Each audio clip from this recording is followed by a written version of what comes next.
Okay, everybody. Hello and welcome to today's edition of the Portals How Tuesday webinar series, How to Use the Portals Tools.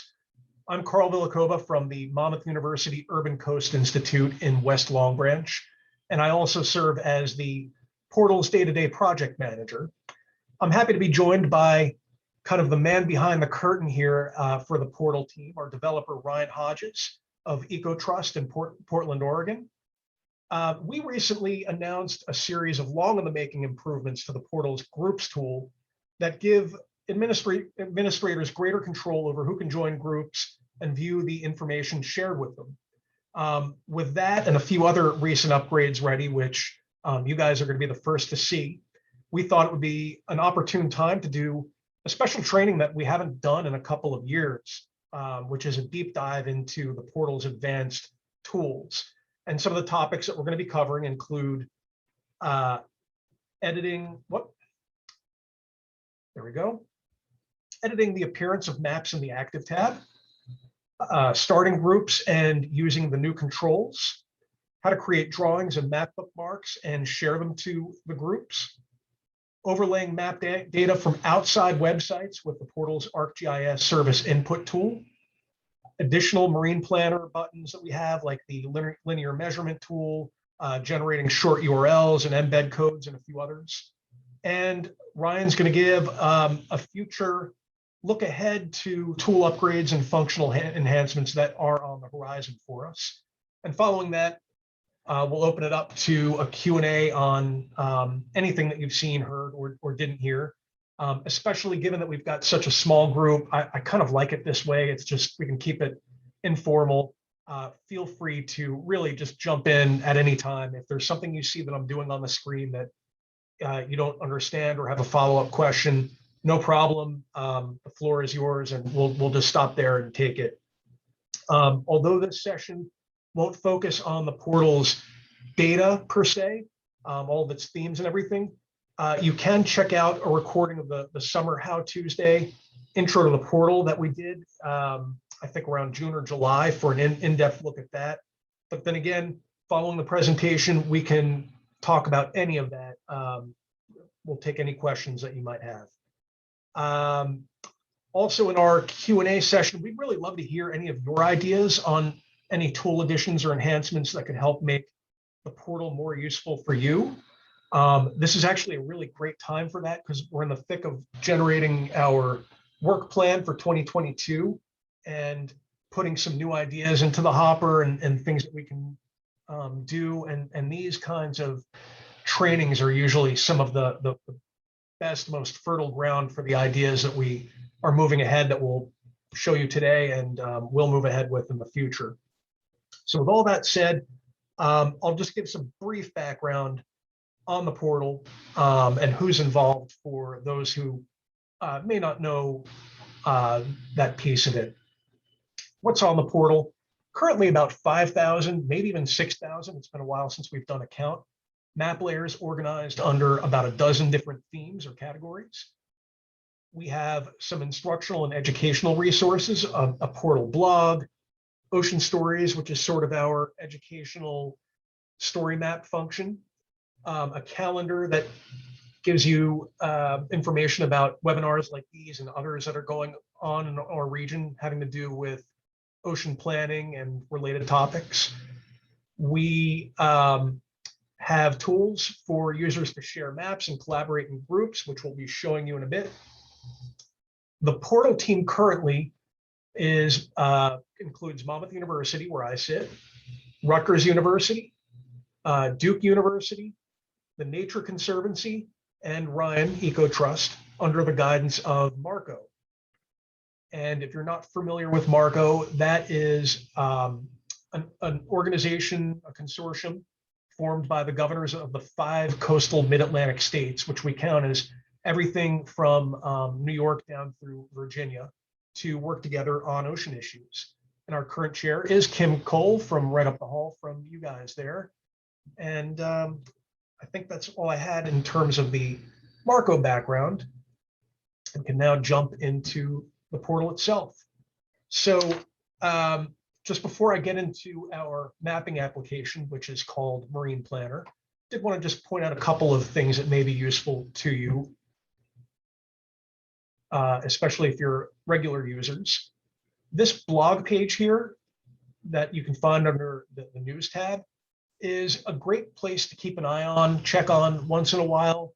Anytime that we have any significant tool enhancements or data additions, you will find a summary about it here. So here's one that we just did late yesterday about some new capabilities with the drawings tool, where in the past you could only draw polygons, but now thanks to the wizardry of Ryan, you can now do lines that you can save and share and points.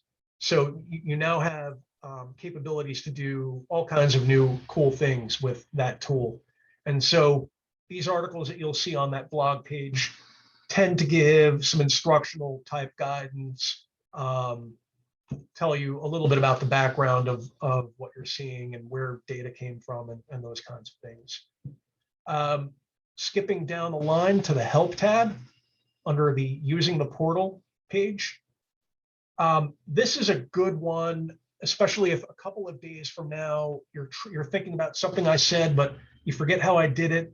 You'll find a good list of resources here, anything from a short article to a 1-minute video or a diagram, different resources like that that tell you how to do different things on the portal, a little bit of background about the tools and other capabilities that we have. So that's one good one to check back on if you get stuck.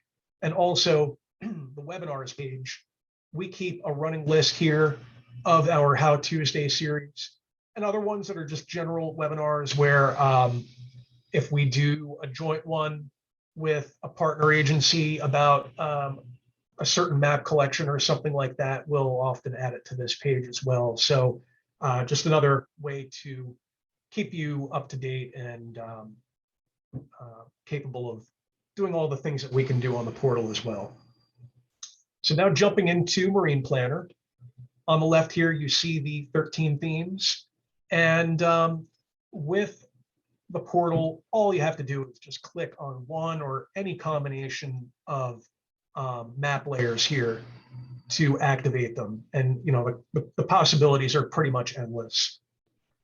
And I wanted to start with the active tab, which you see right here with the number 6. That represents the number of layers that are actually activated at the moment. I think this is a little tool nested in the portal that people tend to overlook, but it's pretty powerful. And what this allows you to do is manipulate the maps that you have activated to change how they look in relation to each other. So they're layers, they go one on top of the other. And so we have 6 here. And let's say you wanted to put these federal consistency GLD blocks up toward the top. All you have to do is drag and drop. Now you feel like maybe they're a little too dark or a little too light. This middle circle, you can adjust the opacity, make them completely invisible. You can mute them if you want, or get rid of them altogether from there. Also, the little green eye icons next to the names of any layer, when you click on them, they'll give you some options. You get this first drop down that has, like a sentence or so about what you're seeing. And if it doesn't give you an initial answer that you're looking for the description, you click read more, and it'll take you directly to the data catalog entry for any of those maps. And from there, you can directly download data most of the time. There are some layers that we have privacy boundaries that we have to respect from the providers and can't make them available, but usually they are. Metadata, a link to the source of it, and finally the tiles. So if you have your own GIS software capabilities at work, you can find the URL for it and the layer ID, so you can directly pull that in yourselves if you don't want to download it and do all that work. That's one quick way. And I'll show you a way you can actually do that on the portal to bring out outside stuff in a little bit as well. So hopping back into Marine Planner. I think I'll next go to starting groups, because I'm going to show you how you can use some of these other tools and share stuff into them. And that's a nice exercise. So the groups, you can find them under the data tab at the very bottom. And if you look at the kinds of groups that are set here, you can see a little bit of the range of how people are using this. So we have one that's a consultant. It looks like here that did one, Long Island Marine Mammals, probably doing some outreach around it. There are ones here where there were portal trainings done with the states. Here is, it looks like a college class that was using it. This is a training that the Wildlife Conservation Society did. So there's quite a range of how people are using them. But the point is, they provide a way to save the work that you're doing on maps and share them into one common area so that all of your coworkers, your colleagues, whoever are working on these projects with you can automatically have access to them without having to create an annoying Google Doc somewhere that everyone loses the URL to, or have to send a million emails back and forth shooting these map URLs to each other. They'll all be right there. So here are a couple of examples. I'll click on this one. I'm not a member of this. All along, any member of the public, no matter who they are, could go to any of these groups and just click join group. And now suddenly you see I'm in there. Even though I don't know these people, I don't have any real connection with them at all. And you can see how that could be a concern. And it was actually that Delaware training I did back a couple of years ago where somebody raised the idea of, I might be more inclined to use this, but there's sometimes I'm doing work on sensitive issues and don't necessarily want complete strangers coming in and seeing my work and what I'm doing. And so it would be better to have a privacy wall. So that's what we did. I'll leave this group here and show you that now here's a group I created. As an administrator now, I have the ability to remove or promote any of these people who join the group. I could turn this group private now if I wanted to. And once I did, nobody would be able to see who the members are, what stuff was shared into them, anything like that. I think it would just have the title, right, Ryan, and the brief description language that you wrote, which is even optional for the group itself. And what I'll do here is create one for today, and we'll call it How Tuesday, November 2021. That is the date, right? I'm going to turn this private. Once I've done that, you can write a description, a group for today's training. And you have the option of selecting an image, whatever you want. So here's one that was on my desktop. Now create group. Oh, you're in trouble, Ryan. Live demos are always the best. Here, maybe I timed out or something like that. Let me see if that actually created and just got stuck. All right, it didn't. Let me try that one more time then. Yeah. For the sake of the demo, maybe we'll skip the image and I will debug if there's something wrong with image uploads at the moment. Okay. I'll skip that then. Create group. There we go. So I'm not sure why that happened, but it did. So Ryan, do you want to go ahead and join this group while we're talking? So while he's doing that, I'm going to go back to the map and now create a bookmark and share it to there. So I'll give you an example. And this is a good example actually of how the active tab can be pretty helpful too. The other day we put out this new bottom temperature monthly slider in partnership with Maricus, where we took all of their real-time data over the course of about a decade and created these monthly modeled averages for what the sea bottom temperature looks like throughout, basically from Canada down to Cape Hatteras. And as I was playing with this, I started looking for relations between the cold pool, which you can get a good view of through these layers, and fishing, some of the different fishing uses. So I'll click on Dredge 2011 through 15, which pretty much covers scallop, surf clam. And with that, I started flicking through and noticed that in some of these months, the temperature almost perfectly traces where all of that activity was. So here's August. And when you use the active tab, you can kind of fade things out and in. So if you look close, you can kind of trace, let's say right there, where the cold pool is, this almost triangular type of shape,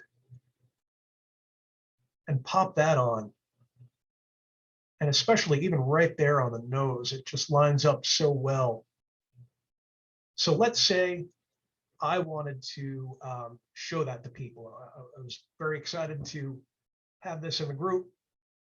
I would go to my planner, go to Map View Bookmarks.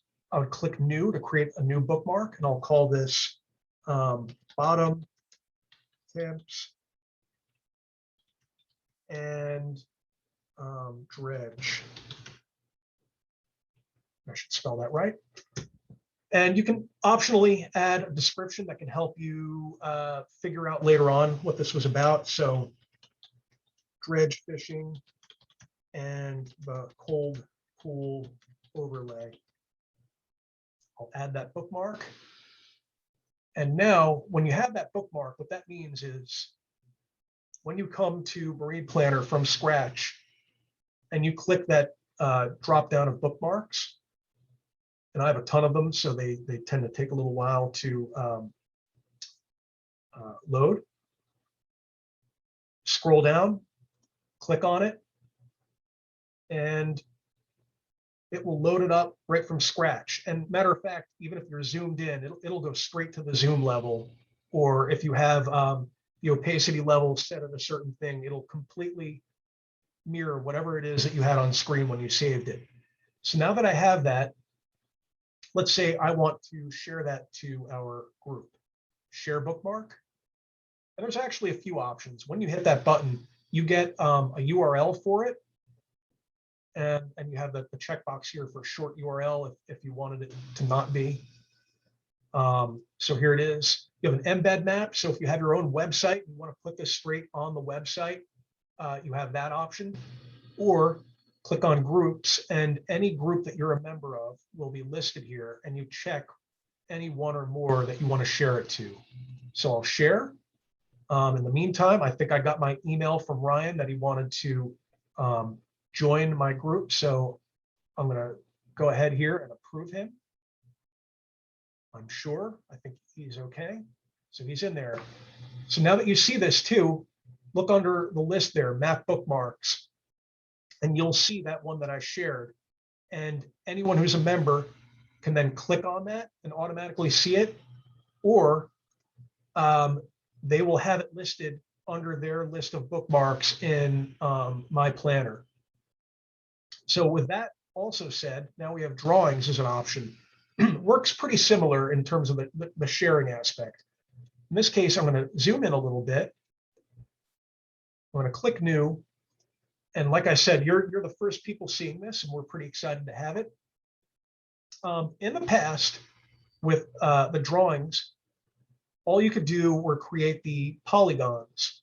So let's say I wanted to create some shapes that outlined, the densest areas where there were overlap.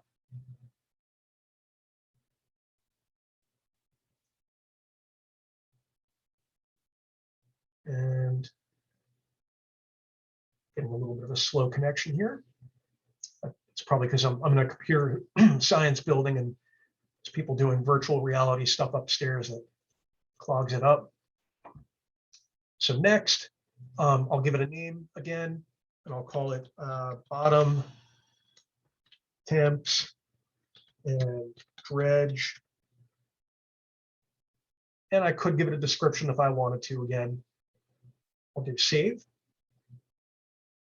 So now that's in there. And again, once you have these, also I should mention, you can go into the active tab and do all the things you could do with the other map data that I showed. If you wanted to make it darker, lighter, and so forth. Anyway, I'm going to now share this. Oh, that's my bookmarks. I need to be in my drawings.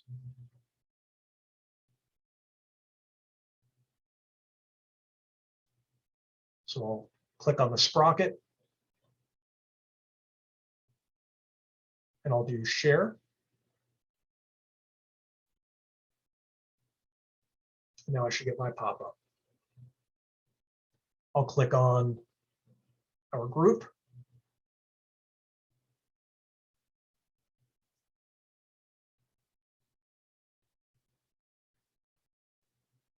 Share that.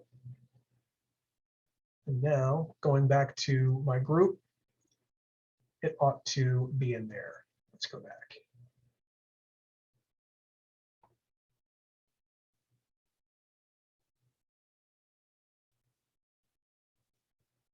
And apologies again, I'm getting a little bit of a slow load here. Hopefully it'll pass.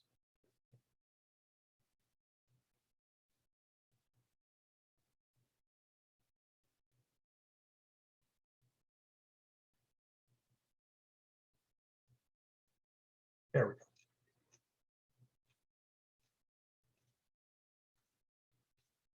Now, hunting it out. Here's our group. And now you see that's in there too. So anybody who's a member of this group, including Ryan, would have access to it. Now, Ryan, you had no name in here. But apparently I've deleted my name. I'm editing that right now. Well, I'm going to promote you in the meantime and make you a manager. So what that means is Ryan now also has the ability to decide who can stay in the portal if he's basically like a deputized administrator of this group. And I can just as easily demote him, I'm sure. And if I think it's kind of sketchy having a guy who has no name in there, I can remove him too if I wanted to. But I'm not going to do that just yet. So one thing I wanted to show on the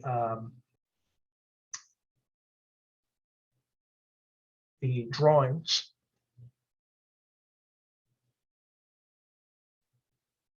going back to my original bookmark is the ability to do those points and lines. So I did the polygon, but let's say I wanted to now zoom in and do something like draw some points in the spots that have the absolute highest amount of activity, like right there. I added one, I can add another. They'll all be part of the same shape. So there's a second one. I'll add one more over here.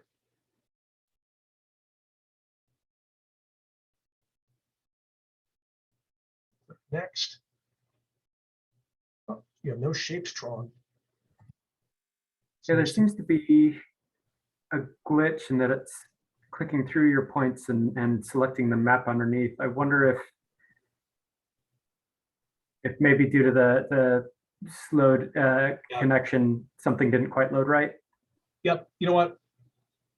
I'm sorry about that, gang. I'm gonna close out of these layers here and just draw straight on the map, and hopefully that'll solve it. I really think this is a connection issue for me, and it happened. So I'll click cancel. We'll do again. Draw point. So we'll do some points along the Hudson Canyon here. Yeah, that's working well. So let's say I wanted to do that and call it bottom of canyon. That would be in there. And now, if I wanted to draw a straight line, or a jagged line, I should say, through the canyon and trace it out for any reason, you could do that. Next.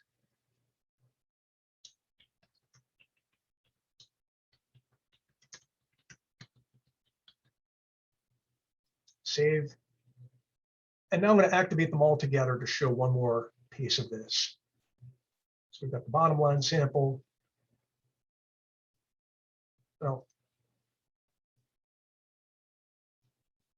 zoom out.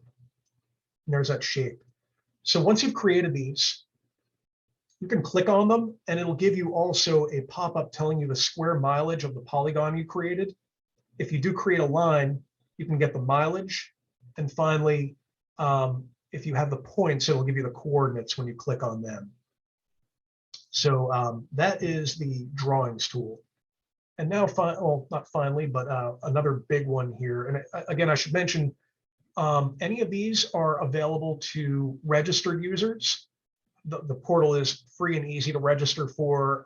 You would do it, I'm signed in right here, but it would otherwise be right there to log in or create an account. All you need is an email and that's it. It's no problem. But you do need to do that to save any of the drawings or bookmarks or join groups or create them. Another tool here in the top right in these buttons is the add an arc rest layer tool. This is really a very useful thing if there's some data source that, whether it be ocean or transportation, land use, anything, any kind of GIS layer that you want to bring in, all you need to do is have a link to the service. So for example, on the Marine Cadastre site, they've got a lot of them. And here's a layer that we don't have on the portal, aquaculture. So all you need is the URL here and take note of the layer ID, which is a 0 in this case. So I would call it aquaculture, paste in the URL, and the one magic word you do have to type in here is export at the end, then give it the 0 layer ID, submit. And now, coming closer to shore, you can see all of that down here. And once it's in there, the legend will pick it up. If there are any attributes to click on, it'll show that. And it pretty much will behave like any other layer on the portal. And with the bookmark tool, you would have the ability to save that. So I'll call that aquaculture test, add that bookmark.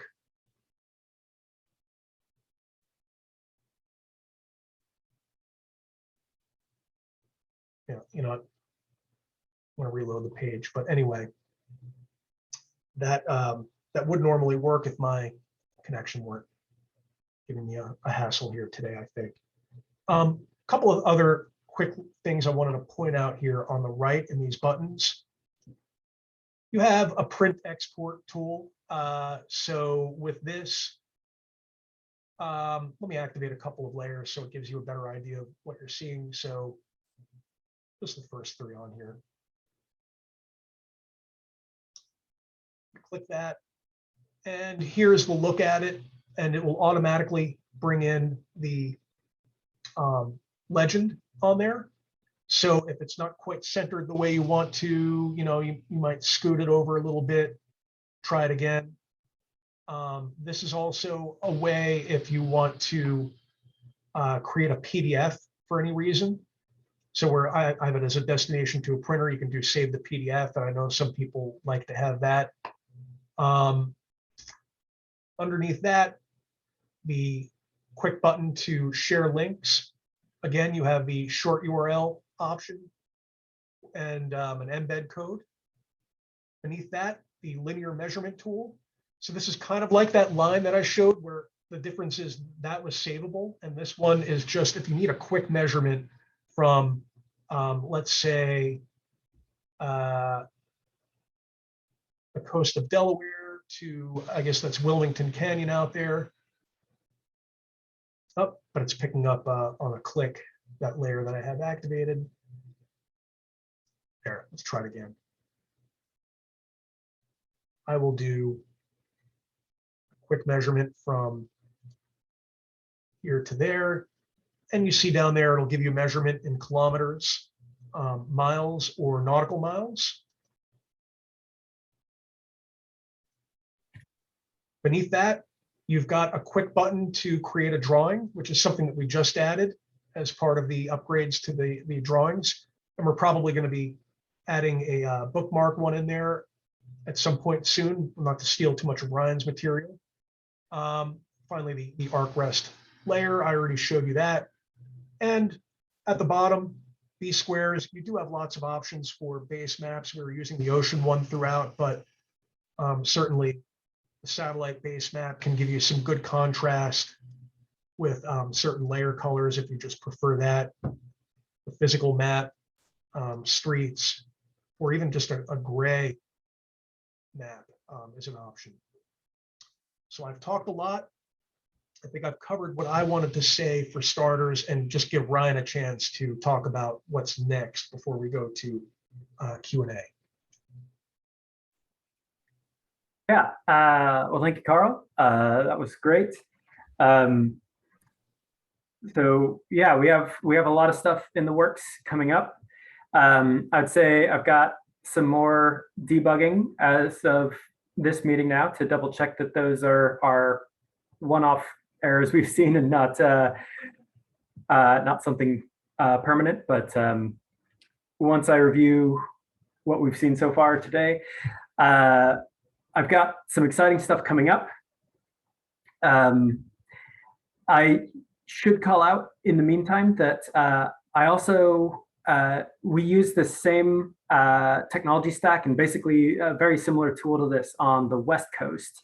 As mentioned, Ecotrust is based in Portland, Oregon, so we have a lot of connections over here too. And so there's a West Coast portal very similar to the Mid-Atlantic portal, and very soon both of them will actually be running on mostly the same code, so that as a feature gets added to the east to the Mid-Atlantic, it can be easily imported into the West Coast and vice versa.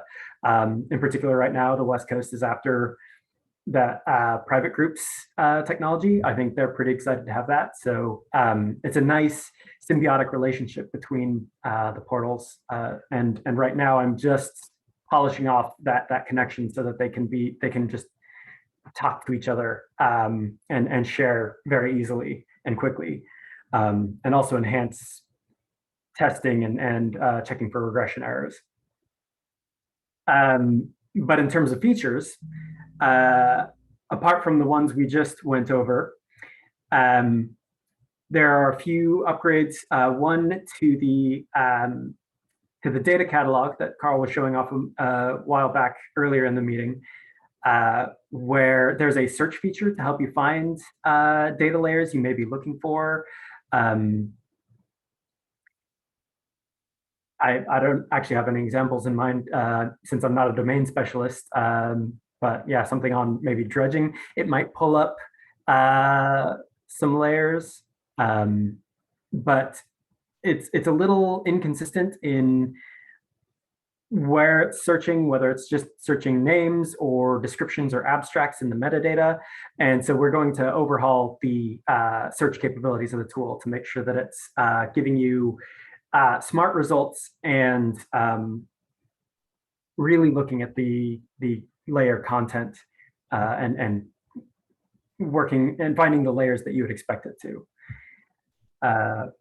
There will be also, we intend to improve and expand the options Karl has in building his the ocean stories. If you haven't had the chance, I highly recommend checking out all the beautiful stories Karl has put into this tool. They're a wonderful way of sharing not just stories, but some visual information to back them up and help give context to stories happening all along the mid-Atlantic. And right now it's fairly limited. You just get that one little map sliver at the top. There's only a few certain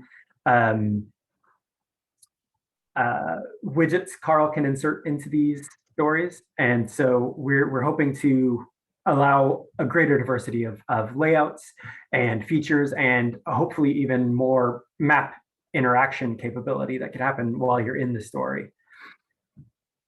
There are some definite ease of use improvements going on for the administrators as well, we're hoping to make it a whole lot smarter and auto understand when new layers are added.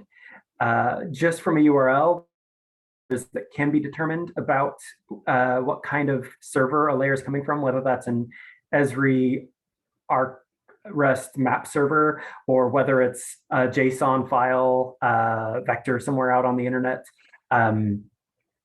We're hoping to make it smarter and autofill a lot of parts of adding layers so that it's easier for the team to find the best layers out there and add them to the tool and get the tool to support those layers.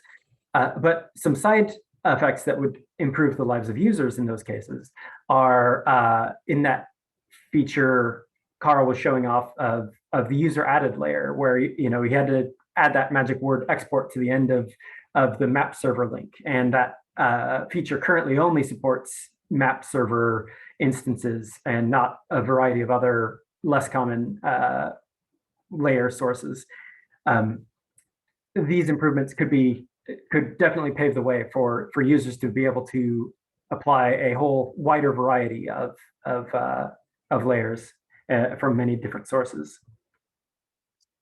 And another high impact, high priority upgrade we'll be doing in the future is better support of feature services. Not to get too deep in the weeds, but we are talking about different map layer sources. There are different technologies that can come from and different features those technologies offer. And a very popular one that's growing up is vector tiles. And in particular, for those of you on Esri products running an Arc server, feature services are a big boon. There's a lot of information you can serve, a lot of styling options offered to it, and the layers load a lot faster. It is a great technology that we currently support as well as our others, but there's a lot we can do with it, including the ability to for our team to overrule existing cartographical decisions or style decisions about how the maps show up in the tool, to make them stand out better against some of the more common layers they may be shown with, or the more common base maps they may show up on. But there's a lot of improvements we have in that realm to pick up on that we're really excited about. And I don't know, we have a few others, but Karl, I honestly would defer to you. I think probably time to move on to Q&A. Let's do it. Yep, and Okay. here is actually the first feature service that we brought in, which was the BOEM active energy or the renewable lease energy, the active renewable energy leases. It's actually, I think, our most #1 hit layer on the entire portal.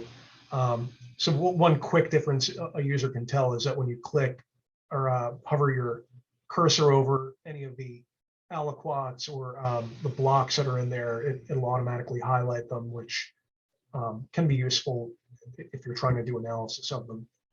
Anyway, that's I digress. Yeah, let's open this up, and any questions you guys have on anything you've seen or anything we didn't discuss, all things portal. Well, firstly, thanks so much. This has been fantastic. Really excited to use some of these tools that you're showing us. So really excited about that. I was curious when you're talking about adding a layer in using a URL. We had recently done the review for Vellum with the draft offshore energy area lease area that they had set out. And we just had shape files. So is there a way to add a layer with shape files as opposed to URL? Ryan's smiling. Yeah. Currently, there is not. If it's something you feel would be of broader interest than just to your team, then I definitely highly recommend reaching out to Karl or some of the other members of our team to figure out how to get it added to the portal.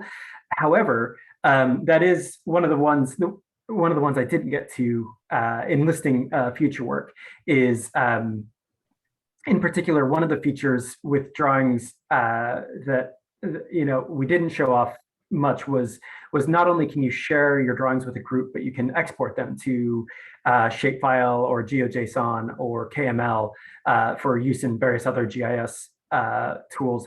And that brought about the question is like, well, what about the other way around? And so, if you've got a layer with a bunch of cartography associated with it and crafted in a Arc server, then the way to handle that would be with the current, put it up on a map server and you could load it in with that user tool. However, if you just want something quick with the shapefile, we don't have that yet, but that's one of the things we are planning to research is how we can safely, for our sake, not without breaching security, allow users to import arbitrary files, ideally shapefiles, probably support for GeoJSON, maybe KML, where the features would be extracted. Possibly, again, it's to be researched. Some of the feature attributes as well, ideally, to be stored as the drawings. Drawings don't have a rich attribution support system right now. There's a description on a per feature basis. So if we wanted to exploit, I don't know, I don't want to get too deep in the weeds because like I said, we're still researching it. But currently, no, you cannot upload a shapefile. But a year from now, I can't say we will still be saying no to that. It's definitely a feature we want, and I'm eager to dive in and figure out how we can make that work. Yeah, I'll quickly add that this came up the other day while we were having our work plan brainstorm for tools and enhancements for the year ahead. And that is on our list to at least explore. We don't know what the answer is, but the fact that you're asking about it, I think probably bumps up its weight. If members of the state agencies could actually use this and would want it, then I think it increases the urgency, I guess you could say. You do think you would use that if we had that capability? Yeah, definitely. I think in the case that I just cited, we wanted to be able to overlay basically a draft area and see how it lays on top of all the different layers that we were able to look at to see areas of concern. So we did end up going the route of creating our own private group and having a map drawn on and then adding layers that way. And that was a good way around it. But in this particular case, having a draft area that we wanted to overlay and see the exact boundaries. That would be a fantastic feature. Yeah, and Ryan did raise something that I don't think I did show, which I should have, was with drawings. When you click on that sprocket, in addition to being able to share it, you can click export, and it gives you a few options to download it so that if you do have your own GIS software, you can use it on your desktop. Yeah, I think we would move in that direction on our own end, is to be able to have staff, all of us fully capable. So right now we don't have that where everyone has fully functioning GIS layers on their own desktops. To do kind of a project that we're all reviewing. So that's something on our end too, but sounds like we're both moving in the directions to get full functionality.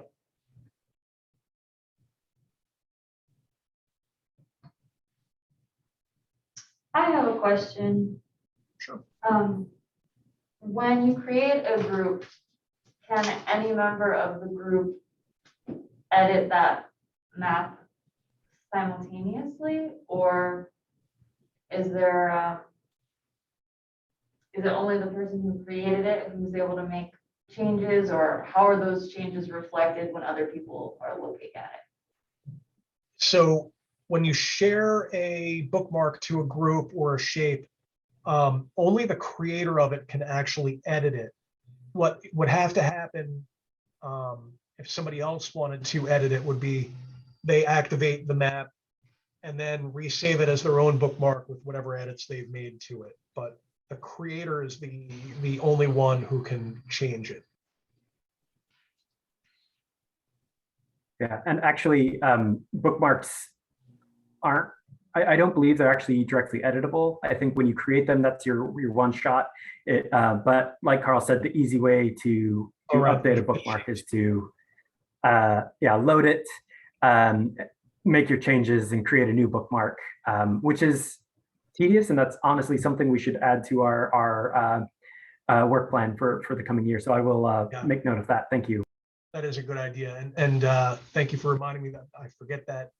But you can edit shapes currently. So just clicking on that one, for example, here it is. I click on it, edit that drawing, and I could tug it a little further, do whatever it is I want it to do, and then click done editing next and save it, and it's all done.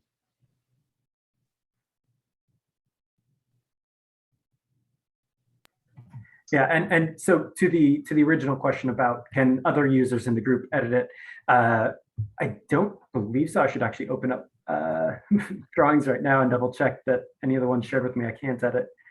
Yeah, no. If you are not the creator of a shape, you can create a copy of it. That is definitely an option in the drawings tool. Karl, I assume you've got a few drawings shared with you in the screen. That's right. Yeah, so here's one. I don't know whose that is. Create a copy.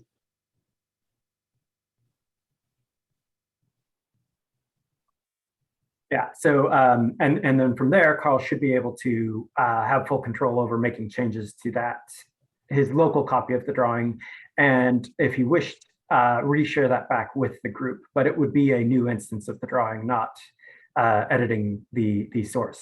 However, if the owner edits the original drawing, that update would be reflected to everyone in the group should they ever load the drawing from the share.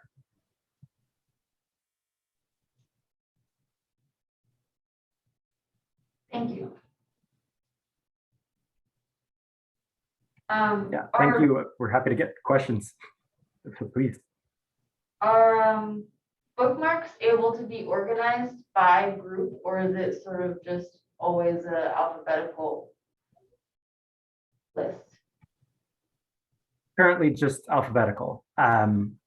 But again, we're here for suggestions. So if that's if you're finding yourself like Karl and I, where we have lots of groups we belong to because of testing, and a little overwhelmed with the number of things shared with us, that makes a lot of sense to have things shared with you by group, organized by group. And ideally, honestly, when I look at this, I want it to collapse too, so that I can just shrink and only have the group I'm interested in. Yeah, I think that would be really helpful. Are you able to edit bookmark names and descriptions later after you've left a session?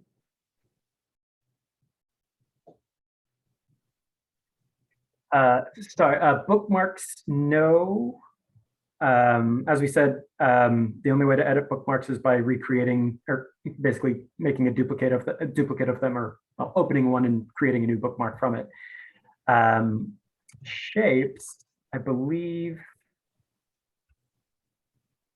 What's going on here? It looks like not the name. You can edit the actual shape, but not. If you click done editing and then next. Oh, you can. All right. Yeah. Yeah, I think that might be something that's helpful as well, because when you do go in and create many similar maps, then you might want to go back and distinguish them from each other in some new way that you didn't mention before. Mm-hmm. Yeah, absolutely.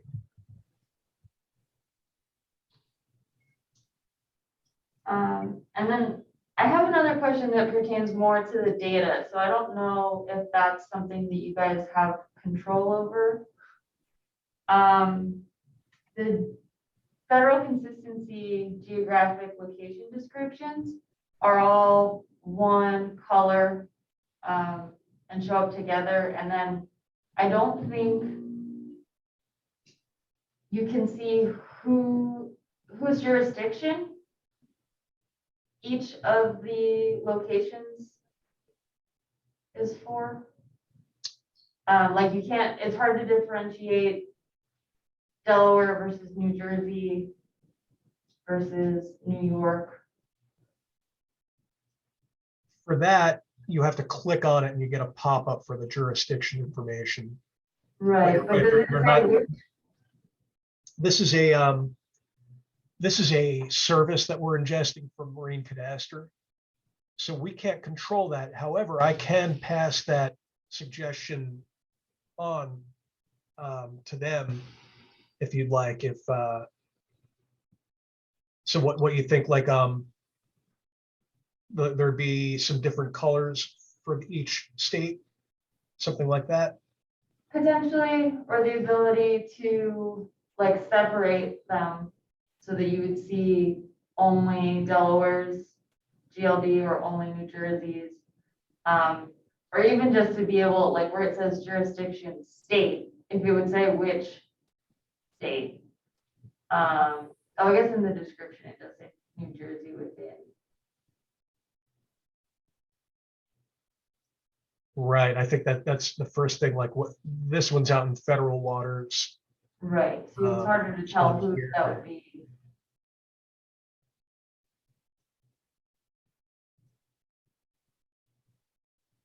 Yeah, if you have an open line to them, I think that would be really helpful for us. Because it is hard to see upon first glance who has what going on and for what activity. And I know they're actually in the process of doing a lot of cartographic changes to a lot of their maps and are looking for feedback just like this. So it's probably good timing. And I'm happy to pass that on. Appreciate it.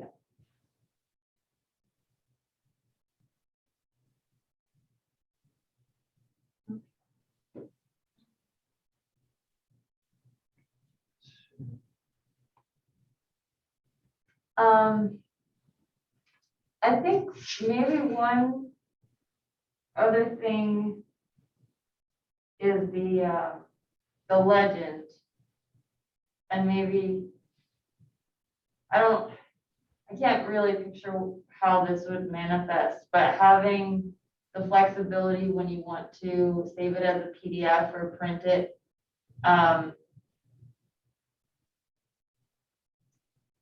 Yeah, like, I don't know, sometimes it's just like, it's overriding the part of the map that's important to you, Yep. or it doesn't, yeah, the whole thing doesn't fit on there, stuff like that. Yeah, I see what you mean. For something like that, where it's a humongous long legend, that becomes an issue. And that's something I think to work on. But right now you've got to like adjust the scale basically to make it fit, which is not optimal.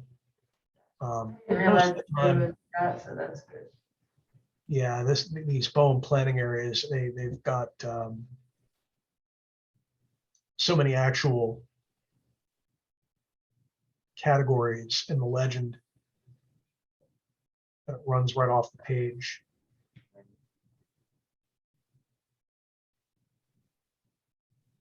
Yeah, it's a little better on portrait view, but not, that doesn't even get it.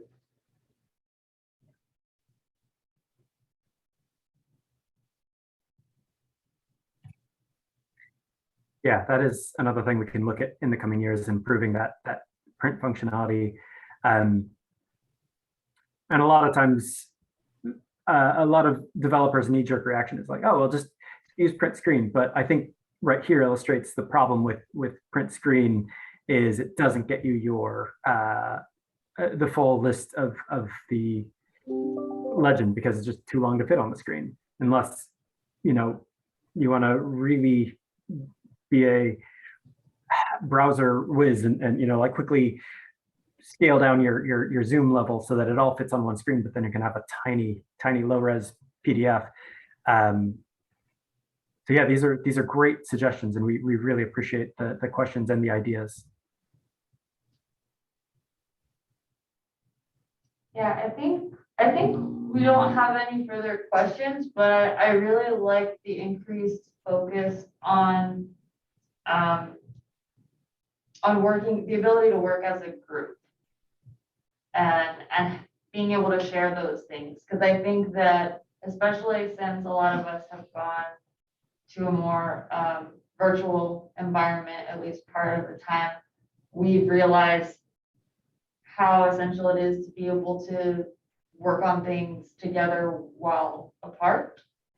So, yeah, like Laura mentioned, the most recent instance we have was trying to take some information from bowen and use the macro data layers. And then we wanted to share those to others within Genrec to get their feedback. And so it's just like being able to, like, now knowing that we could create groups and add those people in to see our bookmarks and not have to like do a print screen of everything all the time is really helpful. Yeah, I'll just second what Ryan said about how useful it is to hear all these ideas. These really are the best ways for us to get a sense of the different things that we can do to improve the portal. And I guarantee you'll look back a year from now or so and start seeing a lot of the things that you raised here today beginning to happen, because we really do rely on this kind of feedback and work hard to make it happen to the best of our ability.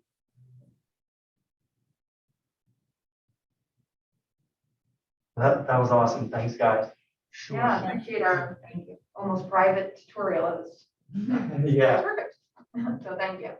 Absolutely. And if you ever have any problems with the portal or any further questions, you can see right down on the bottom, there's that provide feedback. Me and Ryan both get those messages and we'll respond right away.